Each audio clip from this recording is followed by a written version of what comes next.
नमस्कार, मैं नियाज खान और आप देख रहे हैं एनएमएफ न्यूज। आपने अक्सर संसद के अंदर राफेल पर छिड़ी बहस और तकरार को देखा होगा या फिर राफेल घोटाला आपने जरूर सुना होगा। अब इसी राफेल डील को लेकर एक नया मोड़ सामने आया है, या फिर यूं कहें कि राफेल डील को लेकर जो रिपोर्ट सामने आई है उसने एक चौंकाने वाला दावा किया है। और दावा क्या है और किसने इस रिपोर्ट को जारी की है, चलिए आपको विस्तार से बताते हैं। दरअसल राफेल डील को लेकर फ्रांस की एक ऑनलाइन पत्रिका मीडिया पार्ट ने दावा किया है। पत्रिका ने बाकायदा अपने फेक इनवॉइस के जरिए एक बड़ा खुलासा करते हुए कहा है कि राफेल बनाने वाली फ्रांसीसी कंपनी दसॉल्ट एविएशन ने डील कराने के लिए भारतीय बिचौलिए सुषेन गुप्ता को करीब 65 करोड़ रुपए की रिश्वत दी थी और इसकी जानकारी सीबीआई और ईडी को भी थी, लेकिन उन्होंने कोई भी एक्शन नहीं लिया। दस्तावेजों के होने के बावजूद भारतीय एजेंसियां ने मामले को आगे नहीं बढ़ाने का फैसला किया। खैर, इन दावों में कितनी सच्चाई है इस पर पूरी तरह से कुछ नहीं कहा जा सकता, लेकिन यहां आपको बता दें कि भारत ने फ्रांस से 59,000 करोड़ रुपए में 36 राफेल विमान का सौदा किया था।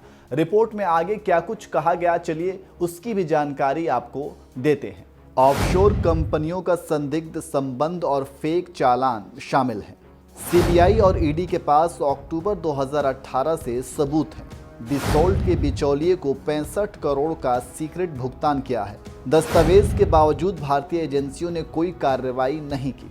आपको यहां बता दें कि मीडिया पार्ट ने राफेल डील को लेकर बाकायदा एक लंबी चौड़ी रिपोर्ट जारी की है। देश की भ्रष्टाचार रोधी एजेंसी की जांच का हवाला देते हुए खबर प्रकाशित की थी कि राफेल के 50 रिप्लिका मॉडल तैयार करने के लिए दसॉल्ट एविएशन ने भारतीय बिचौलिए गुप्ता को मिलियन यूरो की रिश्वत दी थी। चलिए अब आपको ये भी बताते हैं कि राफेल डील क्या है।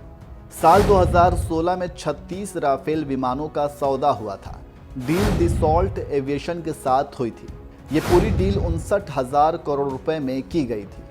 दसॉल्ट एविएशन फ्रांस की कंपनी है। यूपीए सरकार पहले इस डील को करना चाहती थी।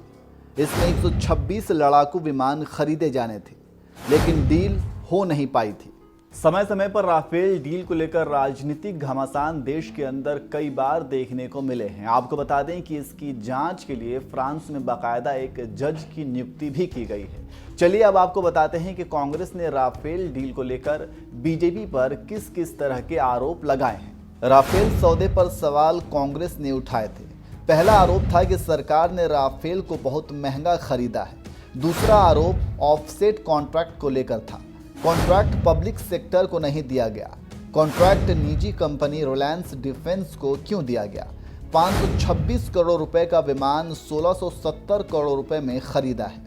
तो चलते चलते अब आपको बताते चलें कि कांग्रेस के इन तमाम आरोपों को बीजेपी ने सिरे से खारिज किया है और कहा है कि जो कांग्रेस अपने कार्यकाल के दौरान राफेल डील कर रही थी और जिसे अब की सरकार ने खरीदा है वो काफी एडवांस है। राफेल डील में कथित भ्रष्टाचार का मामला सुप्रीम कोर्ट भी पहुंचा था। इस दौरान कोर्ट से गुजारिश की गई थी कि वह राफेल डील की जांच के आदेश दे। इस पर कोर्ट ने कहा था कि एफआईआर दर्ज करने को कहने या जांच के आदेश देने का कोई ठोस सबूत नहीं है।